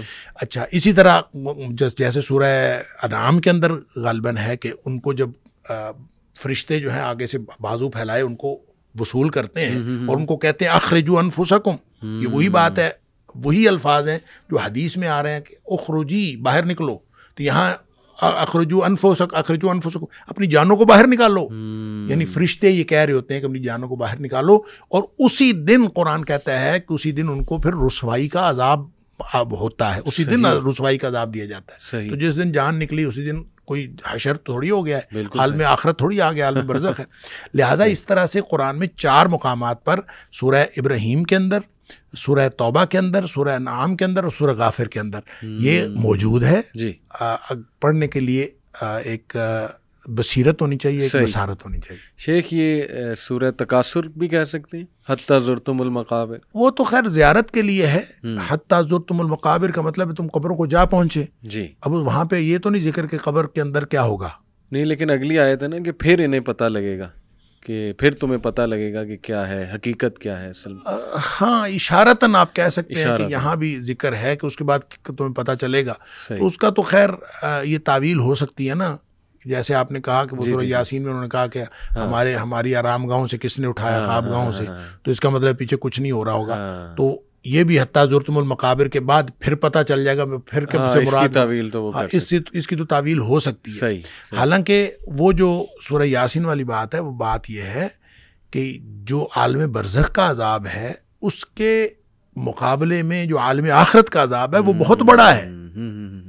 لہٰذا اس عذاب کو جب دیکھیں گے تو اس کو وہ سمجھیں گے کہ یہ تو آرام تھا، یہ اس کے مقابلے میں بالکل ہاں جی، یہ اس کے مقابلے میں سمجھیں گے. بالکل. تو بہرحال یہ قرآن کے اندر یہ عذاب قبر کا ذکر موجود ہے، عذاب برزخ کہہ لیں، عذاب برزخ کا ذکر موجود ہے اور حدیث کے اندر اس کی وضاحت موجود ہے. بالکل. تو اب اور آپ کو کیا چاہیے؟ اصل بات یہ ہے کہ جس نے ماننا ہو کوئی مانتا ہے، اور جس نے نہیں ماننا اس کو ہزار دلیلیں دے دے نہیں مانتا. ایسے ہی ہے شیخ. منکر نکیر واقعی ہی بہت ان کی مطلب حدیث میں آتا ہے نا کہ ڈراؤنی شکل ہوگی تو مومن کے سامنے بھی ہوگی، اور وہی یہ 3 سوال کریں گے. سوال تو ہیں جی، فرشتے آئیں گے، ٹھیک ہے، اور وہ آ کے سوال کریں گے. صحیح. اب وہ شکلیں ان کی کیسی ہوں گی؟ حدیث میں آتا تو ہے ڈراؤنی شکل کے، لیکن جیسے میں نے پہلے عرض کیا کہ مومن کے لیے ہر مرحلہ آسان ہوگا. تو یہ ہو نہیں سکتا کہ مومن کے لیے بھی اسی طرح سے ڈراؤنی شکل ہو. یعنی ہوں گے تو ڈراؤنی شکل کے، لیکن مومن اس کو کمفرٹیبل فیل کرے گا. صحیح. ایسا نہیں ہے کہ مومن جو ہے اسی طرح سے ڈر رہا ہو. مومن کے ڈر سارے موت سے پہلے ختم ہو گئے. نبی پاک صلی اللہ علیہ وسلم نے فرمایا تھا، حضرت فاطمہ رضی اللہ تعالیٰ عنہا رو رہی تھی، انہوں نے فرمایا تھا تیرے باپ کے اوپر آج کے بعد کوئی سختی نہیں، بس ساری سختیاں دنیا میں تھیں. تو مومن انشاءاللہ اللہ کے رسول صلی اللہ علیہ وسلم کے سچے امتی، ان کے لیے ساری سختیاں دنیا میں ہیں، آخرت میں کوئی سختی نہیں ہے. وہ یہاں سے گئے، جو ہی جان نکل گئی، اور جان بھی نکلنی ہے وہ اٹ سیلف ایک راحت ہے. وَجَعَلِ الْمَوْتَ رَاحَةً لِّي مِن كُلِّ شَرٍ، اور وہ اٹ سیلف راحت ہے، اور اس کے بعد آگے راحتیں راحتیں انشاءاللہ. یہ بات ایک مشہور ہے کہ رسول اللہ صلی اللہ علیہ وسلم بھی آتے ہیں قبر میں ہمارے معاشرے میں. یہ بات مشہور ہے لیکن یہ حدیث کے الفاظ ہیں. اچھا، حدیث کے الفاظ ہیں اور صحیح حدیث ہے. صحیح. اس کی انٹرپریٹیشن میں آپ اس کو کہہ سکتے ہیں کہ قبر میں تشریف لاتے ہیں تو یہ تو اس کا تو کوئی ذکر نہیں ہے. ٹھیک. البتہ یہ ہے کہ وہ جو قبر کے سوالات ہیں ان سوالوں میں ایک سوال ہے کہ اس شخص کے بارے میں تیرا کیا خیال ہے. ایک تو سوال یہ ہے نا من نبیک. ٹھیک. ایک حدیث میں یا متعدد حدیث میں اس سوال کو من نبیو کا جو سوال ہے، اس سوال کو اس طرح بیان کیا گیا ہے، اس شخص یعنی محمد کریم صلی اللہ علیہ وسلم کے بارے میں تمہارا کیا خیال ہے. صحیح. وہ جو اس شخص ہے نا، حاضر رجل، ما تقول لحاضر رجل، صحیح، اس شخص کے بارے میں تو کیا کہتا ہے. ٹھیک. وہ جو شخص ہیں نبی پاک صلی اللہ علیہ وسلم ہے. تو نبی پاک صلی اللہ علیہ وسلم اس کے بارے میں بعض لوگوں نے کہا کہ نبی کریم صلی اللہ علیہ وسلم خود تشریف لائیں گے. صحیح. ٹھیک ہے، لہٰذا پوچھا جائے گا اس شخص کے بارے میں آپ کیا کہتے ہیں. صحیح. کچھ نے کہا کہ نہیں، نبی کریم صلی اللہ علیہ وسلم کی آپ کی شبیہ دکھائی جائے گی، آپ کی تصویر دکھائی جائے گی، اور پوچھا جائے گا اس کو جانتے ہیں اور یہ کیسے ہیں، یہ کون ہے. صحیح. تو وہ پھر جو شخص نبی کریم صلی اللہ علیہ وسلم کی سنت پر چلا ہوگا وہ پہچان لے گا نبی پاک صلی اللہ علیہ وسلم. اور یہ پہچاننا اس بات سے نہیں پہچانا جانا کہ ہم نے کوئی تصویر نبی پاک صلی اللہ علیہ وسلم کی دیکھی ہوئی. یہ سارے سوالات کے جوابات ہیں ایمانی بصیرت پر. بالکل. اب دیکھیں نا، اتنے آسان سوال ہے. من ربک، صحیح، من نبیک، صحیح، ما دینک. کوئی شخص رٹا لگا لے، لگا سکتا ہے نا، لگا سکتا. تو رٹا لگا لے تو وہ وہاں پہ کہے کہ میں جا کے نہیں. رٹا لگانے سے ان سوالوں کا جواب وہاں نہیں آنا. صحیح. ان سوالوں کا جواب آنا ہے زندگی اگر ان سوالوں کے مطابق گزاری ہوگی تو پھر اس کا یعنی ایمانی بصیرت سے. ہم وائوا لیتے ہیں نا، یہ ایم اے کا ہم نے ایک وائوا رکھا ہوا ہے. تو وائوے میں بعض اوقات ہمیں کوئی دعا پوچھتے ہیں، اس میں دعائیں بھی ہیں یاد کرنے کی. ٹھیک ہے. تو ہم کوئی دعا پوچھتے ہیں، ہم کوشش کرتے ہیں نا کہ ایک دعا پوچھنا شروع کر دیتے ہیں تو وہ باہر جا کے بتاتا ہے کہ یہ دعا پوچھ وہ پھر یاد کرتا ہے. اچھا، اگلا کینڈیڈیٹ آئے گا تو وہ یاد کر کے آئے گا. صحیح. اچھا، جب اسی وقت وہ یاد کر کے آتا ہے تو وہ اگلا لفظ پیچھے اور پچھلا لفظ آگے اور یوں وہ الٹ پلٹ کر کے سنا رہا ہوتا ہے. صحیح. اچھا، ان کو پھر ہم کہتے ہیں کہ اس کا مطلب ابھی یاد کی ہے. تو ان کو ہم بتاتے ہیں کہ جس طرح یہ تم نے ابھی یاد کیا نہیں سنا سکے نا، اسی طرح رٹا لگا کے ان سوالوں کا جواب نہیں دیا جا سکتا. اگر کوئی شخص آپ اس سے پوچھتا ہے دودھ پینے کی دعا سناؤ, صحیح, وہ اس وقت یاد کرتا ہے, وہ کیسے یاد رہ سکتی ہے؟ صحیح. جس شخص نے ساری زندگی دودھ پیتے ہوئے دعا پڑھی ہے تو اس سے پوچھیں آپ دعا سناؤ تو وہ تو فوراً سنا دے گا, اس کو مسئلہ ہی نہیں یاد کرنے کا. تو یہ اسی طرح سے سوال ہے جس نے ساری زندگی نبی کریم صلی اللہ علیہ وسلم کی سنت اور اللہ کی مرضی سے گزارنے کی کوشش کی ہے, اس کے لیے یہ سوالات آسان ہیں اور رٹے والی تو بات نہیں ہے. رہ گئی بات نبی کریم صلی اللہ علیہ وسلم کی, تو نبی کریم صلی اللہ علیہ وسلم کی شبیہ دکھائی جائے گی. یعنی میں نے عرض کیا 3 نقطہ نظر. ایک نقطہ نظر تو یہ ہے کہ آپ خود وہاں تشریف لائیں گے, چونکہ کوئی حدیث, کوئی صحیح حدیث اس بارے میں اشارہ بھی نہیں کرتی آپ کے تشریف لانے کی, اس لیے میرا خیال ہے اس کو تو تسلیم کرنے کی بات نہیں. صحیح. البتہ یہ سوال ہے کہ آپ اس شخص کے بارے میں کیا کہتے ہیں, تو وہ یہ سوال نبی پاک صلی اللہ علیہ وسلم کا نام لے کے کیا جائے گا, یہ بھی ممکن ہے. ٹھیک. تصویر دکھا کے کیا جائے گا. یہ حدیث کے اندر اس طرح کا کوئی ذکر نہیں ہے کہ سوال موجود ہے, لہذا اس سوال سے کوئی شخص یہ سمجھ لے کہ آپ کی شبیہ دکھائی جائے گی تو سمجھا جا سکتا ہے, اور یہ سمجھ لے کہ نہیں اس سے صرف نبی پاک صلی اللہ علیہ وسلم کا نام نامی اس میں گرامی لے کر سوال پوچھا جائے گا, تو یہ بھی ممکن ہے. لیکن آپ صلی اللہ علیہ وسلم کے تشریف لانے کے لیے کسی بھی حدیث کے اندر ایسا کوئی تذکرہ ہمیں ملتا نہیں ہے. بالکل ٹھیک. چند آخری سوال شیخ کہ ہمارے ہاں ہمارے کلچر میں تدفین کے وقت کچھ ایسی چیزیں دیکھنے کو ملتی ہیں جو بڑی عجیب و غریب چیزیں, جیسے سبز چادر بچھا دینا قبر میں, یا کلمہ لکھا ہوتا ہے وہ پورا رول کر کے مردے پہ, وہ بھی سبز رنگ کا ہوتا ہے وہ. پھر جو مردے کو دفناتے ہی سورہ یاسین پڑھی جاتی ہے یا سورہ ملک پڑھی جاتی ہے, وہ یہ سوچ کے کہ قبر کے عذاب سے سورہ ملک جو ہے وہ بچاتی ہے. یہ حدیث سے ساری چیزیں ثابت ہے. اور کیا نبی صلی اللہ علیہ وسلم سفارش کریں گے قبر میں؟ یہ بھی ایک کانسیپٹ پایا جاتا ہے, بلکہ دعا ہوتی ہے باقاعدہ کہ ان کو نبی صلی اللہ علیہ وسلم کی سفارش قبر میں بھی عطا فرمائے, بلکہ یہاں تک ہے کہ عبد القادر جیلانی بھی آتے ہیں. استغفر اللہ. تو یہ اس طرح کی باتیں شیخ یہ کہاں سے آ گئیں؟ دیکھیں بات یہ ہے کہ جو خاص طور پہ قبروں کی تکریم کے حوالے سے جو جس طرح کا ہمارا رویہ ہے نا, یہ تو خاص یعنی بر صغیر کا کلچر ہے.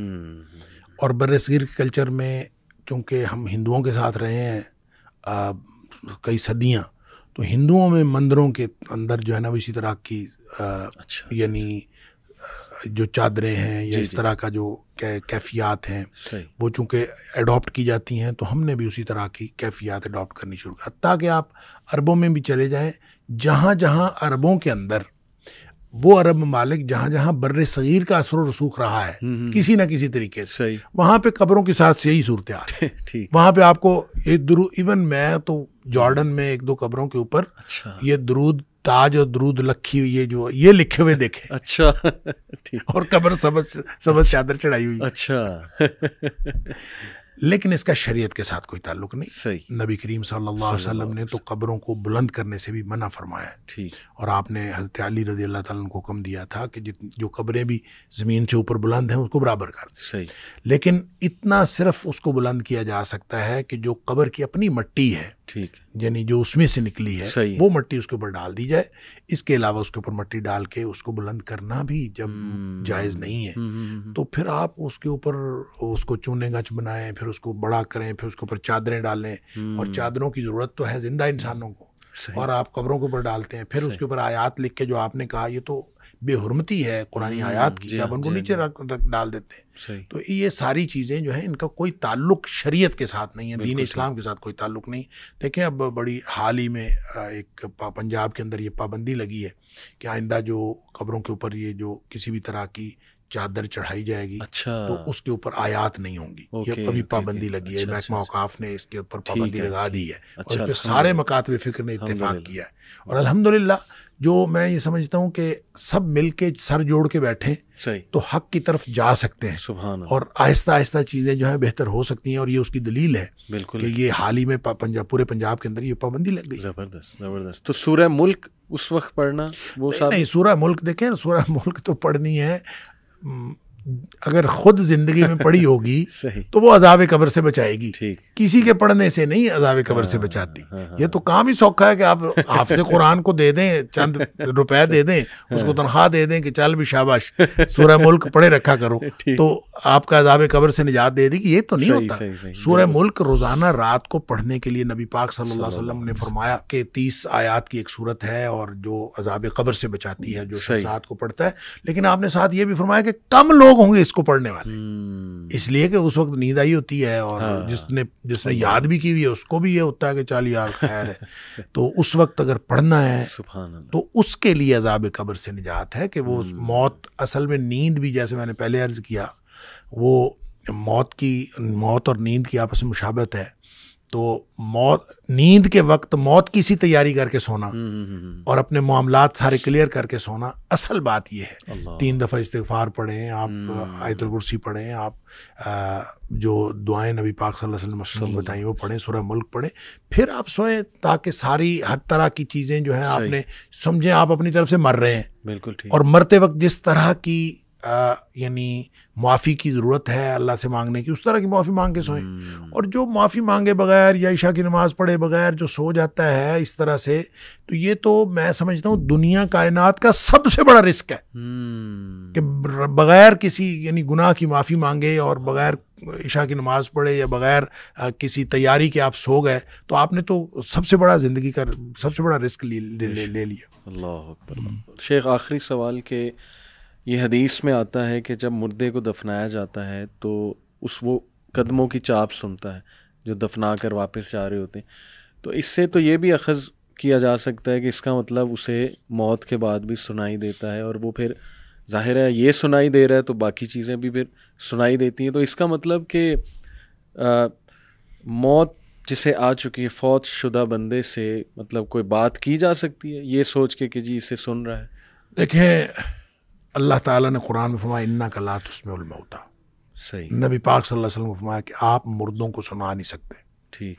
یہ ہے نص قطعی. اور نص قطعی جو ہوتی ہے اس کے بارے میں استثناء بھی کسی نص سے ثابت ہونا چاہیے. صحیح. نص قطعی کا مطلب ہے کہ مردے کو ہرگز نہیں سنایا جا سکتا. بات ختم. ٹھیک. اب اس میں استثناء 2 باتیں نبی پاک صلی اللہ علیہ وسلم فرمائی، وہ استثناء ہو گیا. صحیح. وہ نص میں آ گئی. ایک تو نبی کریم صلی اللہ علیہ وسلم نے جو بدر کے مقتولین تھے تقریباً 24 لوگ تھے کہ ان کو ایک کنویں میں ڈالا گیا. صحیح. اور ان کے ساتھ نبی کریم صلی اللہ علیہ وسلم نے کلام فرمایا، خود آپ نے ان سے خطاب فرمایا. حضرت عمر فاروق رضی اللہ عنہ نے کہا بھی اللہ کے رسول صلی اللہ علیہ وسلم یہ تو مردے ہیں، ان کے اندر تو جانیں ہیں، روح ہے ہی نہیں، تو یہ تو مردے ہیں، جسم ہیں، تو آپ کس سے خطاب فرما رہے ہیں؟ تو نبی کریم صلی اللہ علیہ وسلم فرمایا کہ جتنا تم سن رہے ہو نا اس سے زیادہ یہ سن رہے ہیں. اللہ اکبر. اس کا مطلب سن رہے ہیں. بالکل صحیح. اسی طرح جو آپ نے حدیث بتائی کہ مردہ قدموں کی چاپ سنتا ہے، جو لوگ دفنا کے واپس جا رہے ہوتے ہیں تدفین کر کے، ان کے قدموں کی چاپ سنتا ہے، تو سنتا ہے. یہ 2 باتیں ہو گئی. یہ 2 استثناء ہو گئے. صحیح. رہی بات یہ کیسے سنتا ہے، یہ ہم اس پر بحث کر نہیں سکتے، لیکن سائنس نے مسئلہ حل کر دیا. میڈیکل سائنس کہتی ہے کہ جب انسان مرتا ہے تو فوری طور پر اس کا دماغ ڈیڈ نہیں ہوتا، اس کے سارے اعضاء کام کرنا فوری طور پر بند نہیں کرتے، بلکہ اس کو کچھ ٹائم لگتا ہے. 36 گھنٹے لگتے ہیں، 48 یا 72 جتنے بھی گھنٹے لگتے ہیں، کچھ ٹائم لگتا ہے، پھر جا کے اس کے سارے اعضاء ڈیڈ ہوتے ہیں، وغیرہ شروع میں ڈیڈ نہیں ہوتے.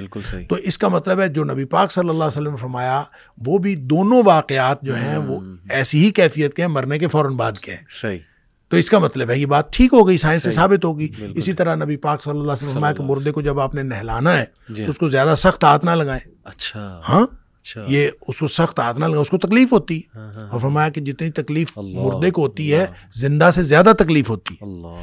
تو اس کا بھی مطلب وہی ہے کہ اس کے سینسز کام کر رہے ہوتے ہیں کچھ عرصہ تک، اور جب آپ نہلا رہے ہیں وہ ابھی کچھ عرصے میں ہے. وہ کتنا عرصہ ہے یہ میڈیکل سائنس نے بتایا ہمیں کہ وہ تو کافی گھنٹوں تک جو ہے وہ دماغ بھی ایکٹیو رہتا ہے اور اس کے اعضاء کام کرتے ہیں، سینسیشن رہتی ہے. تو اس لیے یہ جو 2 استثناء ہیں صحیح، یہ ایک تو نص سے ثابت ہے، ٹھیک ہے، اور دوسرا نص سے ثابت ہونے کے بعد ہم کوئی اس کے اوپر بحث نہیں کریں گے صحیح کہ یہ کیوں ہے. ٹھیک، یہ الگ بات ہے کہ ہمیں سمجھ آ جائے، صحیح. اور میڈیکل سائنس نے ہمیں سمجھا دیا کہ وہ مرنے کے فوراً بعد کی بات ہوتی ہے، اس وقت یہ سنائی دیتے ہیں، اور وہ بس اس وقت تک کے اس وقت تک کے لیے. اس کا یہ مطلب نہیں کہ وہ آگے بھی سن رہے ہیں، وہ تو اس کے لیے ان نقلات اس میں علما ہوتا، آپ مردوں کو نہیں سنا سکتے. یہ استثناء ہے، اور اس استثناء کی وجہ بھی میڈیکل سائنس نے بتا دی، بات ختم ہو گئی. یعنی اللہ جو چاہے وہ سنا دیتے ہیں. ایسے نبی صلی اللہ علیہ وسلم کو درود پیش کیا جاتا ہے ہمارا، وہ اللہ سنا رہا ہے، لیکن وہ تو معاملہ جو ہے نا، دیکھیں وہ تو سنا رہا ہے، کوئی اس طرح نہیں ہے کہ جیسے میں آپ کو سنا رہا ہوں، جی جی، ایسے نہیں ہے. وہ صحیح صحیح، فرشتے لے کے جاتے ہیں، فرشتوں کی ڈیوٹیاں لگی ہوئی ہیں. بالکل صحیح. فرشتے، ہم درود جہاں بھی درود بھیجا جاتا ہے وہ نبی کریم صلی اللہ علیہ وسلم پر پیش کیا جاتا ہے، فرشتوں کی ڈیوٹیاں لگی ہوئی ہیں. یہ تو ابھی جو لوگ کہتے ہیں نا جا کے میرا سلام دینا، جی، تو میں تو ان سے کہتا ہوتا ہوں کہ اللہ تعالیٰ نے فرشتوں کی ڈیوٹیاں لگائی ہیں جی، درود اور سلام بھجوانے کی نبی پاک صلی اللہ علیہ وسلم، ان پر آپ کو اعتبار نہیں ہے. یہ گناہ گار انسانوں کو آپ کہتے ہیں ہمارا سلام دینا. اللہ، یعنی اس سے بہتر نہیں ہے کہ آپ درود بھی پڑھیں، آپ نبی کریم صلی اللہ علیہ وسلم کو سلام بھی پیش کریں، اور وہ سلام اور درود آپ کا بھیجا جائے اور وہاں پہنچایا جائے. اور اللہ تعالیٰ نے فرمایا کہ ڈیوٹیاں لگی ہوئی ہیں اور فرشتے پہنچاتے ہیں. آپ جہاں بھی درود پڑھیں، جہاں بھی سلام، وہاں جا کے سلام پیش کریں، وہاں آپ جا کے درود شریف پڑھیں تو وہ بھی پہنچتا ہے نبی پاک صلی اللہ علیہ وسلم. اور یہ کہاں سے ثابت ہوا؟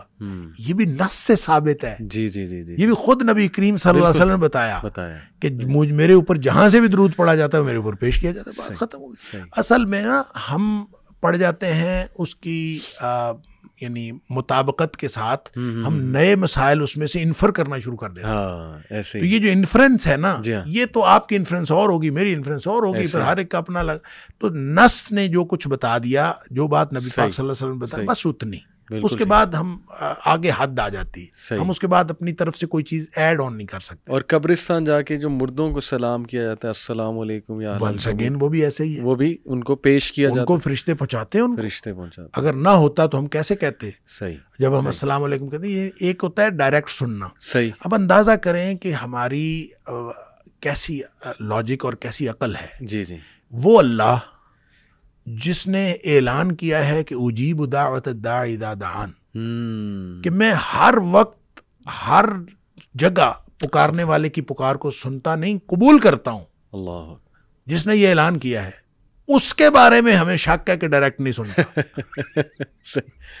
اور جو منو مٹی کے نیچے پڑا ہے، جس کے بارے میں قرآن کہتا ہے انک لا تسمع الموتیٰ، کہ آپ مردوں کو نہیں سنا سکتے، اس کے بارے میں ہمیں یہ یقین ہے کہ یہ ڈائریکٹ سنتا ہے. سبحان اللہ. اصل میں یہ عقیدے کی بات ہے. بالکل صحیح. اور عقیدہ ڈائریکٹ سننا بغیر کسی درمیان میں کنیکشن کے، یہ اللہ کا کام ہے. صحیح. یہ اللہ کی شان ہے. سبحان اللہ. اور مخلوق یہ نہیں کر سکتی، یہ مخلوق کی شان نہیں ہے. بالکل. خالق کی شان ہے کہ وہ بغیر کسی واسطے، وسیلے، رابطے، کنیکشن کے بغیر جب بھی آپ کسی کو، تو وہ سنتا ہے. اللہ. لیکن یہ انک لا تسمع الموتیٰ، ان کے بارے میں جب قرآن نے کہہ دیا تو بات ختم. باقی اس کے علاوہ جو چیز شریعت نے استثناء دے دی، نبی پاک صلی اللہ علیہ وسلم نے آپ کی نص سے ثابت ہو گیا، حدیث سے ثابت ہو گیا، دیٹس فائن. صحیح حدیث سے ثابت ہو گیا، ہم تسلیم کر لیں گے. صحیح حدیث نہیں ہے جی، پھر اس کے بعد نہیں، ہم تسلیم نہیں ہم اپنی طرف سے بنا کے کوئی چیز نہیں بنا سکتے. یہ دین ہے، اور دین کے بارے میں اتھارٹی اللہ کریم نے نبی کریم صلی اللہ علیہ وسلم کو دی. سبحان اللہ. اور نبی کریم صلی اللہ علیہ وسلم کے جو آپ نے دین دے دیا، تو اس کے بعد آپ نے ساتھ یہ بھی فرما دیا، من عمل عملا، جس نے کوئی ایک بھی عمل ایسا کیا، لیس علیہ امرنا، جس کے اوپر ہماری مہر نہیں ہے، فہو رد، وہ ریجیکٹڈ ہے. بات ختم ہو گئی. تو ہم کوئی بھی عمل کریں کیوں کریں؟ اللہ تعالیٰ رحمت فرمائے. جزاک اللہ خیر شیخ، ماشاء اللہ میرے علم میں بہت اضافہ ہوا، اینڈ آئی ایم شیور کہ آڈینس کے علم میں بھی، اور بہت ماشاء اللہ مسکنسیپشنز کو آپ نے بڑے اچھے سے ایڈریس کیا. اللہ آپ سے قبول فرمائے. آتے رہیں وائسی، فائدہ دیتے رہیں ہم سب کو. جزاک اللہ خیر. السلام علیکم و رحمۃ اللہ وبرکاتہ.